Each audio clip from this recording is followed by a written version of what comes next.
अवतरण का भाव प्रकट किया था, या परशुराम भगवान का अवतरण हुआ था?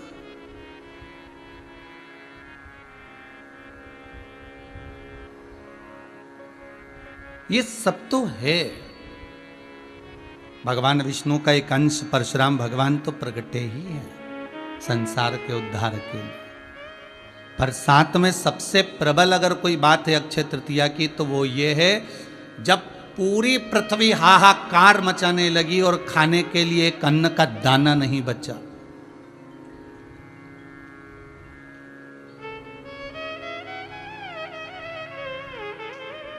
संपूर्ण ब्रह्मांड, संपूर्ण पृथ्वी, संपूर्ण ब्रह्मांड, संपूर्ण पृथ्वी जब हाहाकार करने लगी और अन्न का एक दाना उसको खाने को नहीं मिल रहा। देखिएगा, इसलिए आपसे कहा कि अक्षय तृतीया के दिन हमें धन दौलत संपदा, आज कई व्हाट्सएप पर मैसेज आ रहे थे कि अक्षय तृतीया के दिन हम कौन सी पूजन करें जिससे लक्ष्मी जी प्रसन्न हो जाए। मेरा निवेदन है, अभी लक्ष्मी को प्रसन्न करने की जरूरत नहीं। अभी भगवान से अगर प्रसन्नता चाहते हो तो अपने परिवार की प्रसन्नता मांगो कि हम जितने घर में परिवार में सदस्य हैं, जितना मेरा कुटुंब और कबीला है, बाबा इतनी कृपा करना, जैसे प्रेम से आनंद से आपकी कथा श्रवण कर रहे हैं, जिस अलमस्ती से श्रवण कर रहे हैं, जिस आनंद से श्रवण कर रहे हैं, हे शंभु हे शंकर, ऐसी कृपा करना कि ये पूरा परिवार मेरा ऐसा ही आनंद में कथा का रस तत्व श्रवण करता रहे।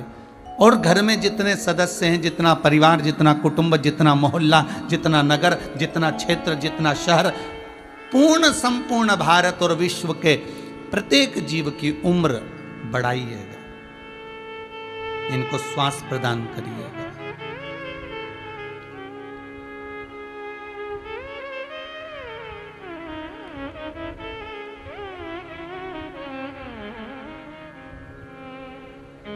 अभी एक अखबार में और मीडिया पर न्यूज़ों में बताया गया था कि अगला जो चरण आएगा कोरोना महामारी का, वो बच्चों के लिए ज़्यादा भारी है।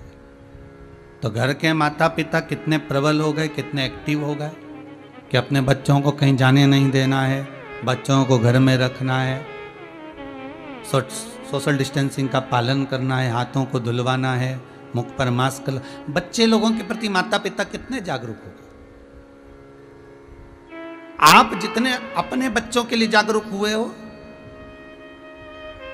आप जितने अपने बच्चों के लिए अग्रण्य हुए हो, उतनी अग्रण्यता उस परमात्मा भी अपने बच्चों के लिए है।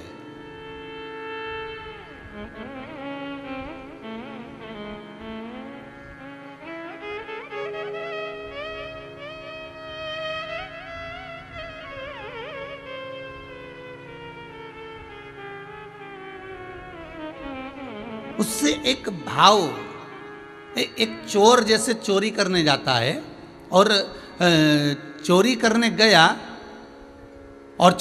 गया और दो लोग साथ में और धन चुराने के लिए गए हैं, चोरी करने के लिए गए हैं, और जैसे ही चोरी करने के लिए गए और इतने में घर में घुसे ही थे, प्रवेश करे ही थे, और इतने में पुलिस वाला आ गया और पुलिस वाले को देखा, घबरा गया।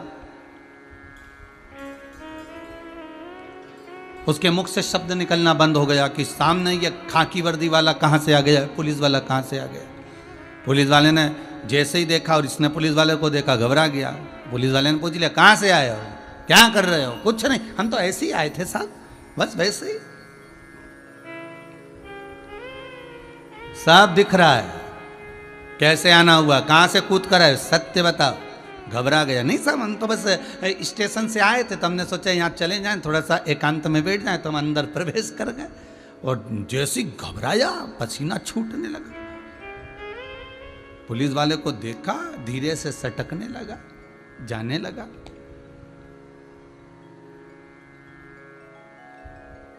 मात्र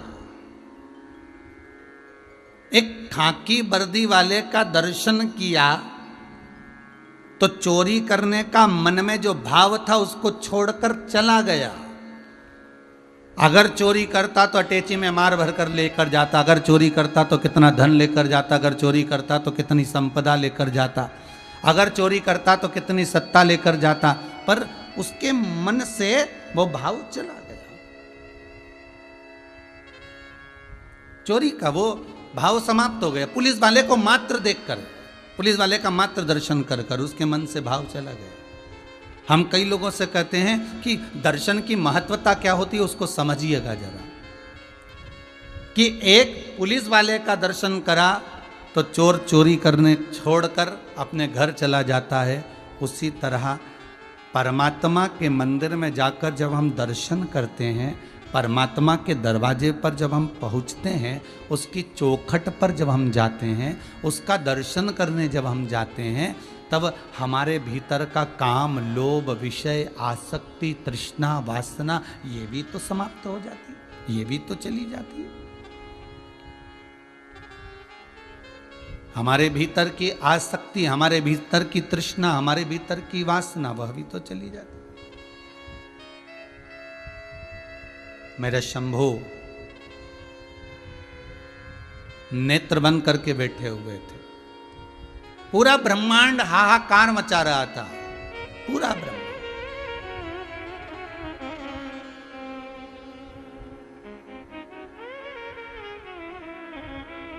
अक्षय तृतीया का सबसे मूल कारण शिव महापुराण कर रही है, सबसे मूल।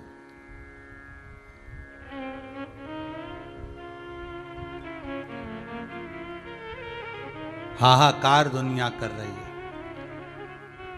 भूख लगी है, बच्चे बिलख रहे हैं। आप शंभु हो, आप शंकर हो, आप दातार, आप दयालु। और अगर अपने बच्चों को रोता हुआ देखोगे तो फिर ये कहां होगा।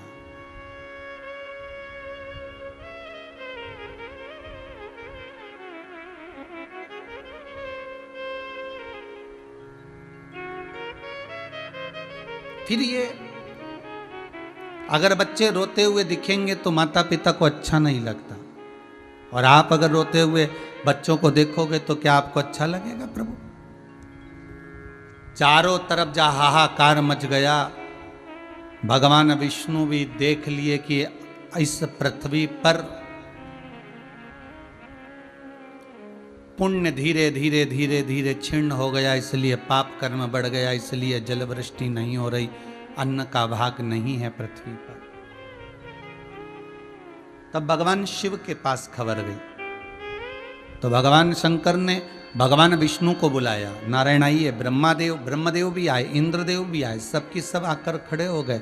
क्या बात है भगवान विष्णु, क्या हुआ? भगवान विष्णु कह रहे हैं पूरी पृथ्वी पर पाप इतना बढ़ गया है, इसलिए जलवृष्टि बंद हो गई, इसलिए अन्न का होना बंद हो गया, अब पृथ्वी पर अन्न नहीं है। भगवान शंकर ने भगवान विष्णु से कहा, क्या पूरी पृथ्वी पर पाप ही पाप हो गया क्या? हाँ। भगवान शंकर ने कहा भगवान ब्रह्मा से, क्या पूरे ब्रह्मांड में केवल पाप ही पाप हो गया क्या? ब्रह्मा जी बोले हाँ, और उसका भोग संसार के मनुष्य को भोगना पड़ेगा।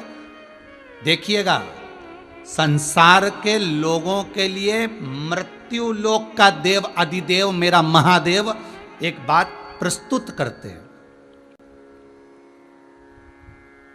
जब 33 कोटि देवताओं ने कह दिया कि ये पूरा ब्रह्मांड, ये पूरी पृथ्वी पाप से भरा गई है, इसलिए यहां ना तो जल गिरेगा ना इसमें अन्न होगा, सब भूखे मरेंगे, सब भूखचुक रहेंगे, सभी को उधर के लिए कुछ प्राप्त नहीं होगा। तब मेरे महादेव ने, तब मेरे देव अधिदेव महादेव ने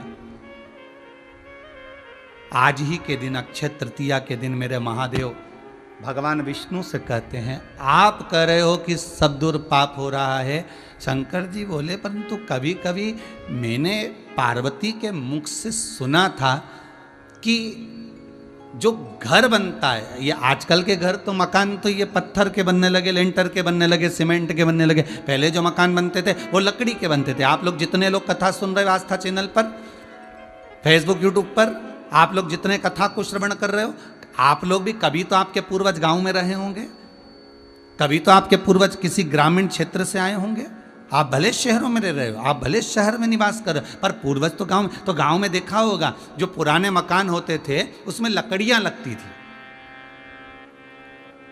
कहीं साजड़ की, कहीं सागौन की, कहीं बमूल की, कहीं शीशम की, तरह तरह की लकड़ी लगती थी। अब वो पूरे मकान को वो लकड़ियों पर रखा जाता था और मकान टिकता था। अब उसमें कुछ लकड़ी ऐसी होती थी जो 3 साल में सड़ जाती थी, उसमें कुछ लकड़ी ऐसी होती थी जो 5 साल में सड़ जाती थी, उसमें कुछ लकड़ी ऐसी होती थी जो 10 साल में सड़ जाती थी, और उसमें कुछ लकड़ियां ऐसी थी कि आज तक भी मकान में लगी होगी और मकान का बाल बांका नहीं होने दे रही होगी। भगवान शंकर ने भगवान विष्णु और ब्रह्मा से कहा, संसार भी ऐसा ही है। मान लो आप कह रहे हो कि पूरी पृथ्वी पर पाप हो गया, मतलब मान लो कुछ लकड़ी सड़ गई 3 साल में, 2 साल में, 5 साल में, पर कुछ लकड़ी में तो दम होगा जिसके बल पर यह मकान टिका हुआ है आज भी। भगवान विष्णु ने पूछा वो कैसे? शंकर भगवान कहने लगे, अगर पूरे ब्रह्मांड में मान लो लोग पाप कर रहे हैं, दुराचार कर रहे हैं, अत्याचार कर रहे हैं, हाहाकार कर रहे हैं, कष्ट दे रहे हैं, झूठ बोल रहे हैं, छल कर रहे हैं, प्रपंच कर रहे हैं, 1 का 2 कर रहे हैं, निंदा कर रहे हैं, गालियां दे रहे हैं, तो भी भगवान शंकर ने कहा, मान लो ये साजड़ की लकड़ी, ये शीशम की लकड़ी, ये बेकार बमूल के, मान लो ये लकड़ियां सड़ चुकी है और पूरा मकान गिरने वाला है, परंतु उस मकान में कोई 2-3 लकड़ी तो ऐसी होगी जो खड़ी रही होगी। हो सकता है इस संसार सागर में कुछ लोग तो ऐसे होंगे जो भगवान के भजन में लगे होंगे, कुछ लोग तो ऐसे होंगे जो सत्कर्म में लगे होंगे, कुछ लोग तो ऐसे होंगे जो भगवत नाम में डूबे होंगे, कुछ लोग तो ऐसे होंगे जो शंकर का अनुमोदन कर रहे होंगे। शंकर जी कहते हैं, अगर पूरा नगर, पूरा गांव, पूरी पृथ्वी पाप में डूब गई तो कुछ लोगों को निकालो जो पुण्य में लगे हैं, उन पुण्य के बल पर इस पृथ्वी को बचाकर रखना है। और बहुत ध्यान देना भाई,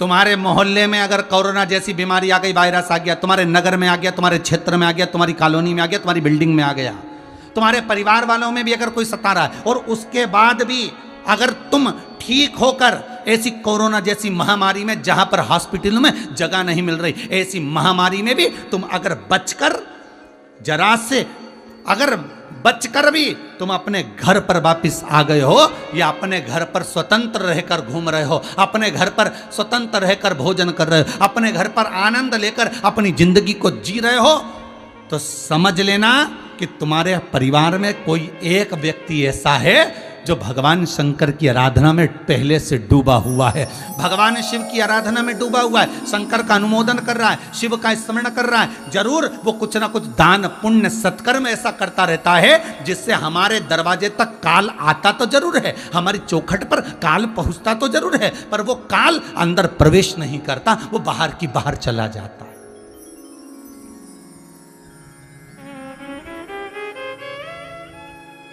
दरवाजे तक आता जरूर है, दरवाजे तक पहुंचता जरूर है, पर दरवाजे से अंदर प्रवेश नहीं करता, क्योंकि उसकी हिम्मत नहीं है कि अंदर प्रवेश कर जा। क्योंकि अंदर, जैसे राजा श्वेत शंकर के भजन में डूबे रहे, भगवान शंकर का अनुमोदन करते रहे, उनको नहीं मालूम कि उनका काल कब आ गया, और राजा श्वेत को लेने के लिए यम के दूत आ गए, और यमदूत जैसे ही टूट पड़े तो कार्तिकेय महाराज ने उनको मार दिया।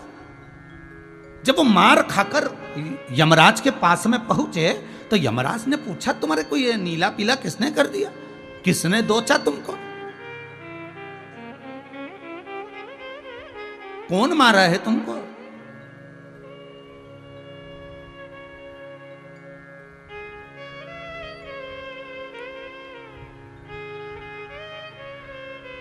यमदूतों ने कहा, शंकर जी के मंदिर में गए थे, राजा श्वेत का अंतिम समय था, उसको उठाने के लिए गए थे, तो फिर कार्तिकेय जी ने मारा। यमराज बोले, कार्तिकेय की इतनी हिम्मत कि रे हमारे कर्म में बीच में आ रहा है, मैं जाता हूं। यमराज खुद चले, भगवान शंकर ने यमराज को ही निपटा दिया, यमराज मर गए। मृत्यु देवी को मालूम पड़ा तो मृत्यु देवी सीधे जाकर राजा श्वेत पर टूटने लगी, तो मृत्यु देवी को शिव जी ने मार दिया। शंकर ने मार दिया। किसी पुराण में किसी जगह पर आपने कभी नहीं सुना होगा कि यमराज मर गया, मृत्यु देवी मर गई। तब सूर्य नारायण भगवान रोते आए कि मेरी पोती मर गई, मेरा पुत्र मर गया, इसको जीवित करो। शंकर भगवान से भगवान विष्णु ने कहा कि इन्होंने मेरे भगत को मारना चाहा। तो भगवान विष्णु बोले उसका अंतिम समय चल रहा था, भले चल रहा था, पर मेरी सेवा में तो लगा था। मेरे मंदिर में राजा श्वेत मेरे मंदिर में शंकर की आराधना कर रहा था। इतनी हिम्मत यमराज की कैसे हो गई कि मंदिर में प्रवेश कर गया। क्षमा कर दो, अब गलती नहीं होगी। जीवित करूंगा मृत्यु को और यमराज को, तो एक शर्त पर जीवित करूंगा। शंकर जी बोलते हैं वो शर्त ये है कि जो मेरा भजन कर रहा होगा, जो मेरा स्मरण कर रहा होगा, जो मेरे मंत्र स्मरण में डूबा होगा, जो मेरी सेवा मेरी चाकरी मेरा स्मरण कर रहा होगा, अगर उसकी मृत्यु का समय भी आ गया तो पहले शंकर से पूछना पड़ेगा क्या उठाकर ले जाएं, तब मैं कहूं तब लेकर जाना। भगवान सूर्यनारायण ने पूछा ऐसा तो हो नहीं सकता। भगवान शंकर बोले मृत्यु लोक का देव कौन? इस मृत्यु लोक का देवता कौन है? शंकर। आप मेरे घर में आ रहे हो, बैकुंठ में मैं आऊंगा तो मुझे पूछ के आऊंगा, ब्रह्मलोक में मैं जाऊंगा तो पूछ कर जाऊंगा, तो मृत्यु लोक में अगर किसी को लेने आना है तो पहले शंकर से पूछना पड़ेगा। किसी के घर में बिना पूछे प्रवेश नहीं कर सकते। यमराज आपको फिर समझा रहा हूं। सूर्य नारायण ने कहा गलती को क्षमा करिए, जीवित कर दीजिए। जीवित कर दिया। काल तुम्हारे दरवाजे तक बार बार आ रहा, बार बार।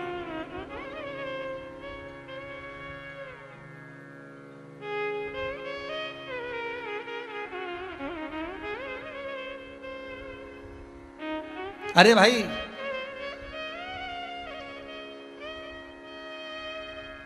ध्रुव और प्रहलाद भगवान के भगत थे। बहुत ध्यान दीजिएगा महाराज जी। ध्रुव प्रहलाद भगवान के भगत थे, पर प्राण छूटे कि नहीं छूटे? अरे बोलो तो रे जम के। जितने आस्था चैनल पर कथा सुन रहे हो, बोलो जरा प्रेम से। हाँ बोलो जरा, आराम से बोलो। प्राण छूटे कि नहीं छूटे? छूटे ना। कई कई माताएं हमसे प्रश्न करती हैं, कई लोग प्रश्न करते हैं कि हमारी मम्मी तो भगवान का भजन करती थी, भगवान का स्मरण करती थी, हमारे पिताजी ऐसे थे, फिर आखिर उनको प्राण क्यों छूट गए? वो तो आप कहते थे ऐसा, तो वो ऐसा कैसे हो गया? आखिर क्यों मर गए, क्यों प्राण छूट गए? ध्रुव और प्रहलाद भी भगवान के भगत थे। उनके प्राण क्यों छूटे? उस कथा को जरा निकाल कर पढ़िएगा गर्ग संहिता से, उस कथा को जरा निकाल कर पढ़िएगा विष्णु पुराण में से, उस कथा को जरा निकाल कर पढ़िएगा स्कंद पुराण में से, पद्म पुराण में से, कि प्राण छूटने का कारण क्या था। एक बार भगवान इंद्र स्वयं साधु का वेश धर कर आते हैं और भिक्षा में उनका पुण्य मांग कर ले जाते हैं। आप शंकर के भगत हो, आप शंकर के उपासक हो, आप शंकर का स्मरण करते हो, आप शंकर की पूजन करते हो, उसके बाद भी अगर आपको कोई बीमारी घेर ली है, किसी बीमारी ने आपको घेर लिया और मान लो प्राण छूट गए, तो उसके परिवार वालों को पहले खोद कर निकालना पड़ेगा कारण क्या है, जाने का कारण क्या है। जब शंकर का इतना भगत था, शिव का इतना उपासक था, तो प्राण क्यों छूटे उसका कारण निकाल कर देखिए। जैसे पुराणों में से निकालो कि प्रहलाद और ध्रुव के प्राण क्यों छूटे, उसका कारण था जब भगवान के इतने उपासक थे, नरसिंह भगवान का दर्शन किया था, भगवान विष्णु की गोद में ध्रुव जी महाराज बैठे थे, फिर कारण क्या हुआ प्राण जाने का? उसका कारण केवल इतना सा था क्योंकि उनने अपना पुण्य का दान दे दिया था। हो सकता है भजन करने के बाद भी अगर आपके प्राण जा रहे हैं, उसका कारण क्या है? जरूर आप भी अपनी जिंदगी में आपने थोड़ा भजन करा, दान करा, पुण्य करा, सत्कर्म करा, उससे जो पुण्य मिला था, हो सकता है कभी आपकी जिंदगी में आपके मुख से निकल गया हो कि कोई बीमार पड़ा हो, कोई तकलीफ हो, और आपके मुख से निकल गया भगवान इसको, मैंने जो पुण्य करा हो वो इसको मिल जाए, मैंने जो दान करा था उसका फल इसको मिल जाए, मैंने जो गौदान करा उसका फल इसको मिल जाए, मैंने जो एकादशी का व्रत करा उसका फल इसको मिल जाए। इसलिए शास्त्र कहता है हाथों से धन भर कर दे दोगे चल जाएगा, पर तुमने जो दान करा है उसका फल अपने लिए थोड़ा संजो कर रखना। जो आज आप लोग ये पानी के टैंकर का पानी दान कर रहे हो, जल भेज रहे हो, या जल के रुपए आप लोगों ने जमा करे हो, या आजीवन भोजन भंडारे के जो दान पैसा तुमने जमा करा आज अक्षय तृतीया पर, या वृद्धाश्रम के लिए सैया का दान कर अपने जीते जी सैया का दान दे दिया, ये जो तुम दे रहे हो अन्नदान, सैया दान, मंदिर निर्माण के दान, जो भी तुम कर रहे हो, ये जो दान जो तुम हाथों से कर रहे हो, ये अब किसी को बताना नहीं कि मेरा पुण्य मेरे साथ में रहे। चले भी जाएं और बच्चे अगर ब्राह्मण भोज ना कराएं तो हमारा भोज चल रहा है। चले भी जाएं और बच्चे अगर सैया का दान ना दें तो यहां सैया दान हो चुका है।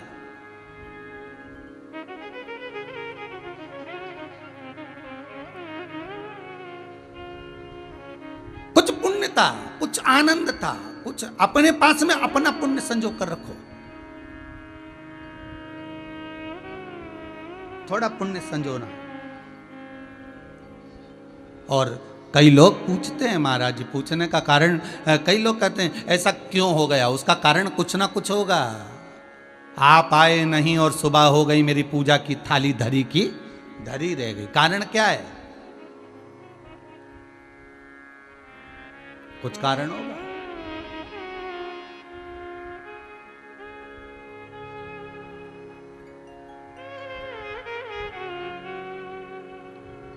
महाराज, धन का बिस्तर मिल जाए पर नींद को तरसे नैन, कांटों पर भी सोकर आए किसी के मन को चैन।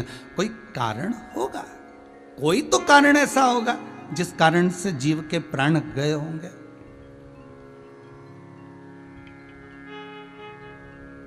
कोई कारण।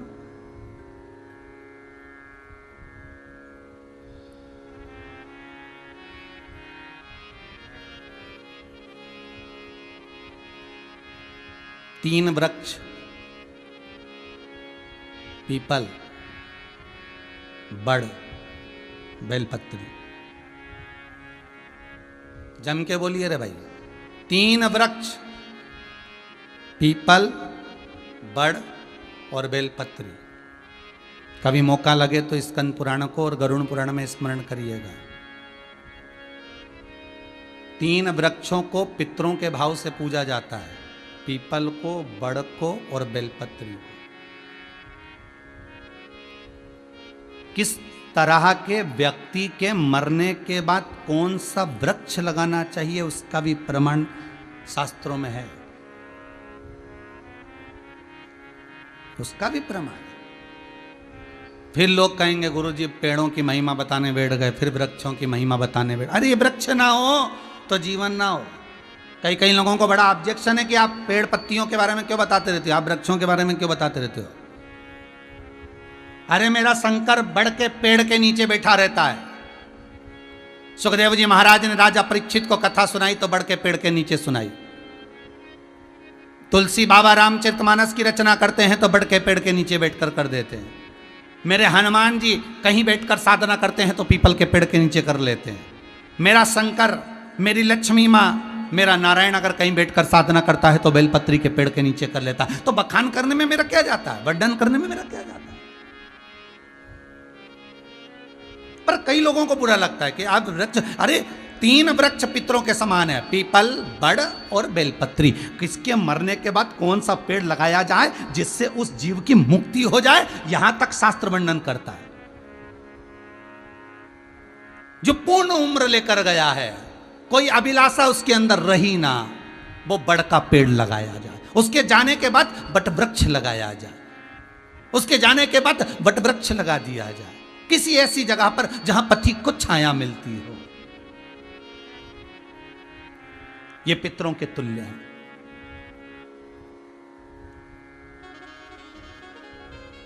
जो मर गए अधोगति में, बहुत सारी अभिलाषाएं मन में रह गई। अभी मुझे और कमाना था, अभी मुझे फैक्ट्री बनाना था, अभी मुझे दुकान बनाना था, अभी मुझे ऐसा करना था, अभी मुझे ये काम और करना था, अभी मेरा घर का निर्माण करना था, मेरे बेटे बेटी की शादी करना थी, और अचानक योग संजोग बना और मर गया।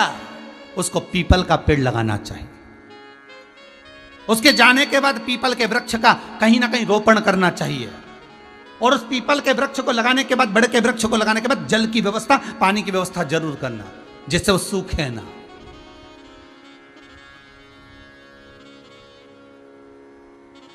तीसरा, जो अधोगति में मर गया, कुंवारा मर गया, या उसकी गति एक्सीडेंट में, आदिक में, या किसी भी तरह से सुसाइड कर कर, या किसी भी तरह से भूखा प्यासा, यहाँ तक कहा गया भले कुंवारा नहीं मरा और भूखा और प्यासा भी चले गया तो उसके लिए बेलपत्री का पेड़ का निर्माण करना चाहिए, बेलपत्री का पौधा लगाना चाहिए, उस पर पानी की व्यवस्था हो, जल की व्यवस्था। कितना सुंदर लिखा है महाराज शास्त्रों के अंतर्गत, कितना सुंदर वर्णन किया। मृत्यु लोक में किसी के मरने के बाद जो वृक्ष लगाया जाता है नाम संकल्प गोत्र से, वो वृक्ष जब तक पृथ्वी पर रहता है, उसकी छाया जब तक दुनिया वालों पर पड़ती रहती है, तब तक वो जीव भगवान विष्णु के पावन चरणारविंद में पड़ा रहता है। किस धाम में? वृक्ष जिसके निमित्तार्थ लगाया गया वो किस धाम में रहता है, उसका भी वर्णन है गौलोक धाम में। बैकुंठ से हटकर है गौलोक धाम। बैकुंठ में गोवर्धन पर्वत नहीं है, पर गौलोक धाम में गोवर्धन पर्वत है। इसलिए सूरदास जी अपने पद में लिखते, कहा करऊ में बैकुंठ के जा। मुझे बैकुंठ नहीं जाना, सूरदास जी लिखते हैं। सूरदास जी लिखते हैं कि मुझे गौलोक धाम जाना, जहां गोवर्धन पर्वत है, जहां गौ है, जहां वनस्पति है, जहां पीपल है, जहां बड़ है, जहां बेलपत्री है, जहां तुलसी के वृंद लगे हुए हैं।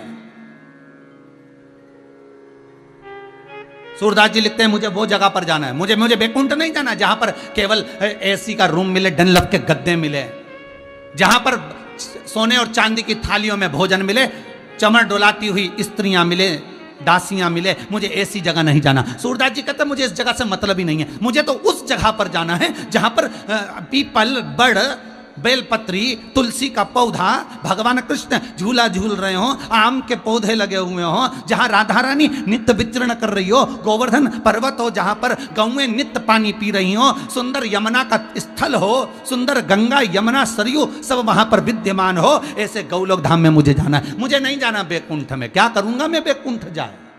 कहा करऊ मैं बैकुंठ के जाए। मुझे नहीं जाना।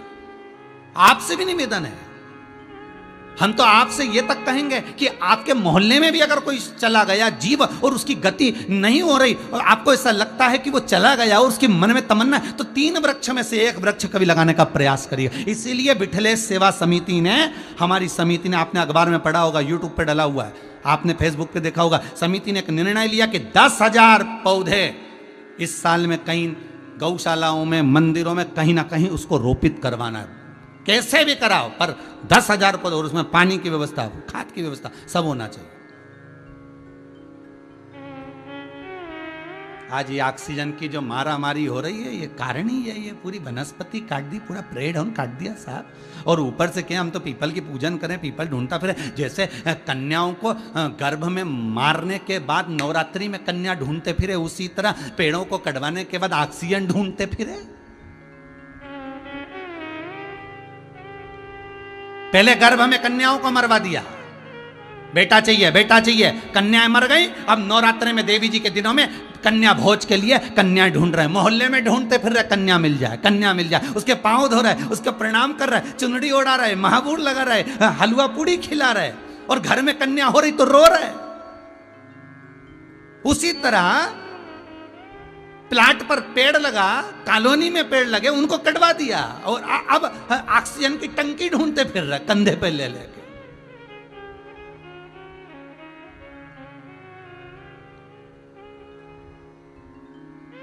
अब ऑक्सीजन की टंकियां ढूंढ रहे हैं।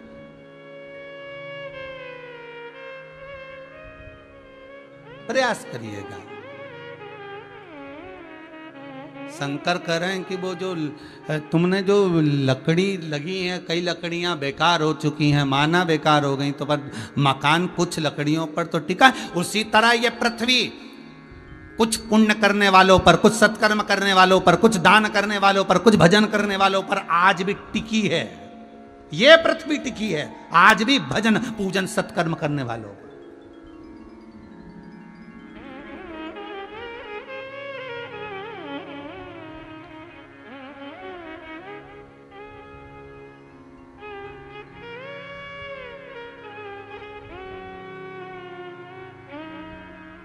महाराज, आग लगी आकाश में, पृथ्वी पे गिरे अंगारे, जो सत्संगी ना होते तो मर जाते सारे।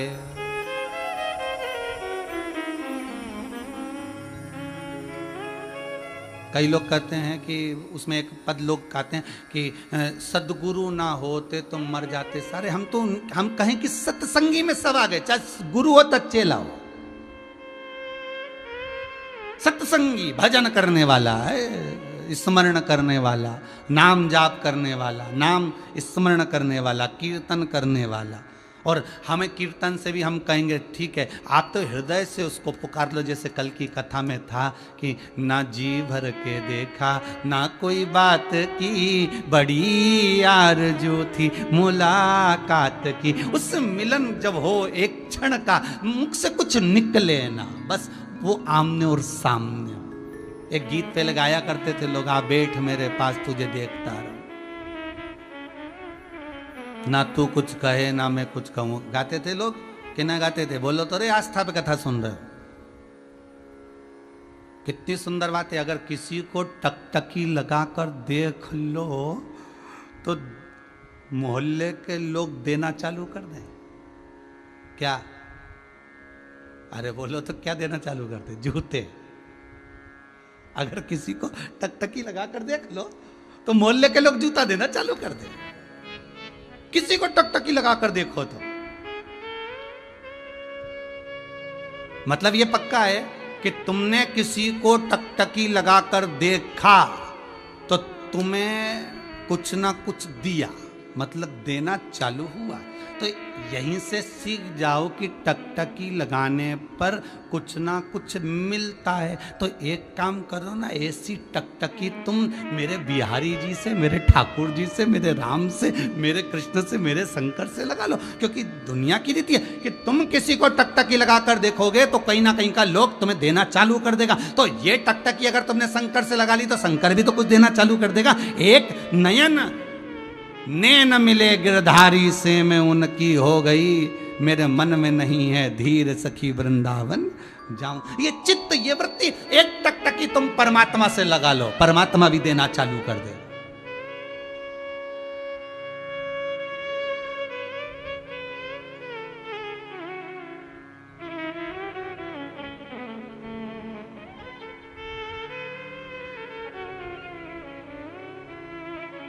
एक नयन तुम भगवान से मिला लो, फिर वो भाई दरवाजे तक भी काल आ रहा है ना, तो वो बच रहे हो, उस काल से बचा जा रहा है। कौन बचा रहा है? तुम्हारा पुण्य, तुम्हारा दान, तुम्हारा सत्कर्म।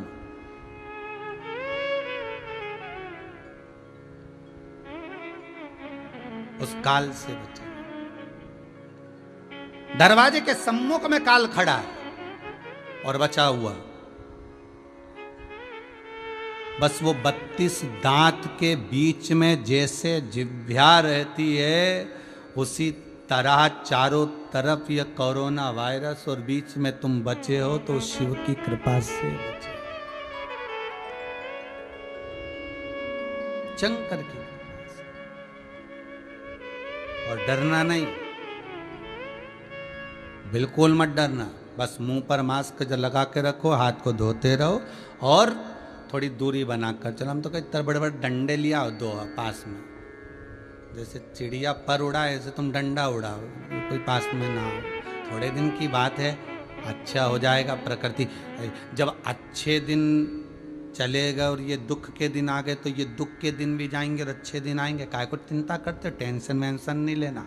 तुम तो बढ़िया शिव महापुराण की कथा सुनते रहो और ऐसे राजगरिया परिवार जैसे और परिवार आ जाएंगे सामने, कथा करवाते रहेंगे, अपन सुनते रहेंगे। सुनते सुनते ये कब ये कोरोना वायरस समाप्त हो जाएगा, कब लॉकडाउन बंद हो जाएगा, लॉकडाउन से जब फ्री हुए अपनी फैक्ट्री, अपना दुकान, अपना काम काज फिर वापस।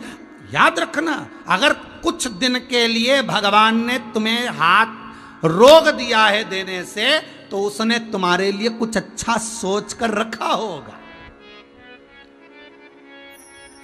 नहीं चल रही ना दुकान, मत चलने दो। नहीं चल रहा ना व्यापार, मत चलने दो। हो सकता है तुम्हारे लिए कुछ अच्छा सोचा हो।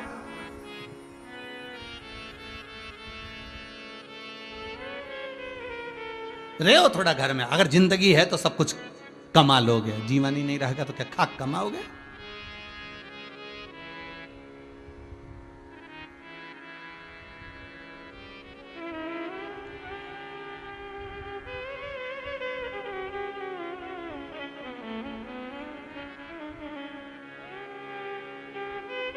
उसको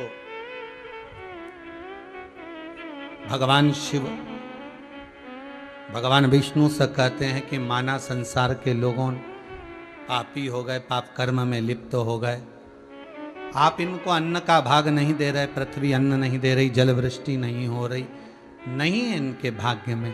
पर कुछ लोग तो पुण्य भागी होंगे, कुछ तो होंगे।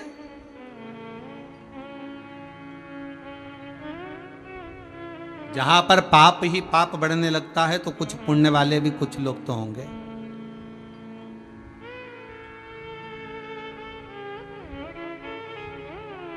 अगर मंदिरों में आरती पूजा मशीनों से हो रही है, कोई तो भगत ऐसा जाता होगा मंदिर और देवालय में जो घंटी भी बजाता होगा। कोई भगत तो ऐसा जाता होगा जो 2 मिनट बैठकर ताली बजाकर भगवान को रिझाता होगा।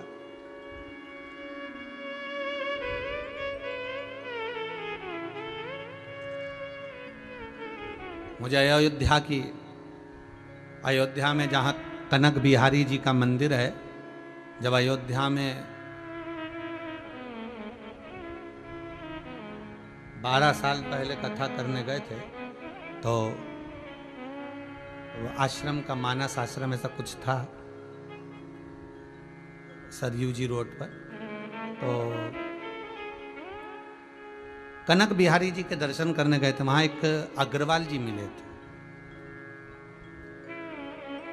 उनकी फैक्ट्रियां थी कुछ महाराष्ट्र वगैरह में, और लड़के नहीं थे तो लड़कियां ही थीं 2, एक दिल्ली में है और एक शायद विदेश में थी उस समय पर। अब कहाँ है वो ध्यान नहीं। तो सब बेच बुचाकर वो पैसे लेकर कहा, मन में सोचा कि अयोध्या रहेंगे, अयोध्या पहुंच गए। उनका नियम था कनक बिहारी जी के लिए रोज भोजन बनाकर ले जाना, कनक बिहारी जी को भोग लगवाना, आरती के पहले जाते और एक भजन गाया करते। वो भजन हमको पहले तो ध्यान में था, अब तो भूल भी गए। खिलौना बना लेना, ऐसा कुछ था उनका भजन का पद, कि हमें खिलौना बना कर रखना, हमें गेंद बना लो, हमें फिरकी बना लो, हमें घोड़ा बना लो, ऐसा वो गाया करते थे अग्रवाल जी और उनकी धर्मपत्नी। कहते हैं जब मंदिर में कोई नहीं आता तब वो दोनों पति पत्नी बैठकर कनक बिहारी के सामने अपनी स्तुति का स्मरण किया करते। और उनके साथ में कोई था तो उसने अपने फोटो में बिहारी जी जब ये स्तुति सुनाते थे तो कनक बिहारी अवध बिहारी की आंख में से अश्रु निकलते थे। वो फोटो का दर्शन भी हमको कराया। मूर्ति ये जरूरी नहीं है, कई मंदिरों में अगर मशीनों से आरती हो रही है वो अपनी जगह पर है, पर मशीनों के आरती के साथ में कोई तो मंदिर में ऐसा भगत जाता होगा जो भगवान की भक्ति में डूबता होगा। पूरी पृथ्वी पर अगर कहीं ना कहीं पाप कर्म हो रहा है, अनाचार दुराचार हो रहा है, तो कोई तो सत्कर्मी होगा, कोई तो भजनावली होगा, कोई तो कीर्तनी होगा, कोई तो नाम स्मरण करने वाला होगा जो दिल से भगवान को रिझा रहा होगा, धन से नहीं, सत्ता से नहीं।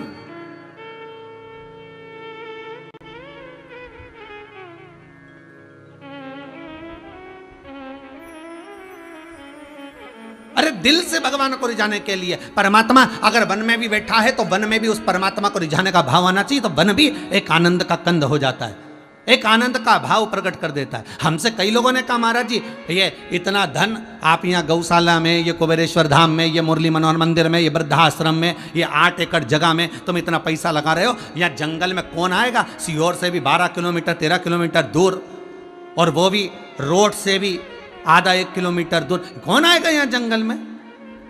कई लोगों ने कहा अगर आश्रम बनाना, मंदिर बनाना, तीर्थ बनाना तो माँ वृंदावन जाओ, गोकुल जाओ, मथुरा जाओ, कहीं ऐसी जगह जाओ जहाँ भगत लोग आते रहें, और माँ कुछ अच्छे कमरे बनाओ, तो एसी में एसी के रूम बनाओ, तो मंदिर आएंगे तो थोड़ा बहुत ठहरेंगे तो दान देंगे तो चलता रहेगा। हमने कहा यहाँ होटल थोड़ी ना बनाना है, यहाँ तो कुबेरेश्वर बाबा का धाम है, गौशाला है, वृद्धाश्रम है और भगवान का मंदिर, दर्शन करो, भजन करो और जाओ। यहाँ कौन सा तुम्हें रुकना है यहाँ पे?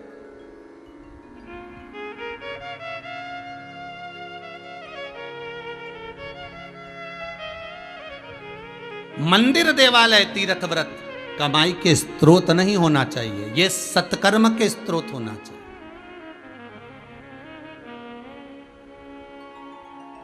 सत्कर्म का भाव।